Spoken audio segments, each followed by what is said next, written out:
কল্পনা করো, তপ্ত মরুভূমির বালুর উপর শুইয়ে রাখা হয়েছে একটা মানুষকে।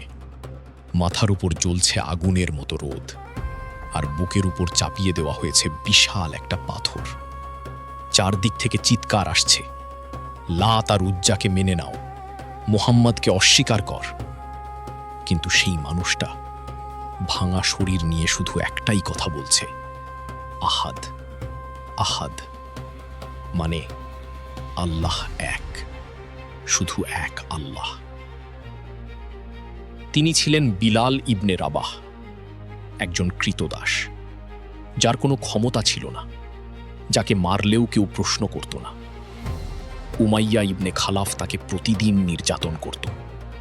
রশি দিয়ে টেনে নিয়ে যাওয়া হতো রাস্তায়।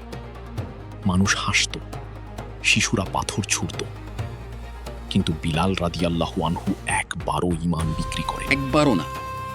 আর ভাবো, যে মানুষটাকে একদিন মরুভূমির বালুর উপর নির্যাতন করা হয়েছিল, সেই মানুষটার কণ্ঠই পরে মক্কার আকাশে গর্জে উঠেছিল, আল্লাহু আকবার। তিনি হন ইসলামের প্রথম মুয়াজ্জিন। কাবার ছাদ থেকে তার আজানের ধ্বনি ছড়িয়ে পড়ে পুরো পৃথিবীতে। নির্যাতন মানুষকে ভাঙতে পারে, কিন্তু যার হৃদয়ে আল্লাহর ভালোবাসা থাকে, তাকে কখনো হারানো যায় না।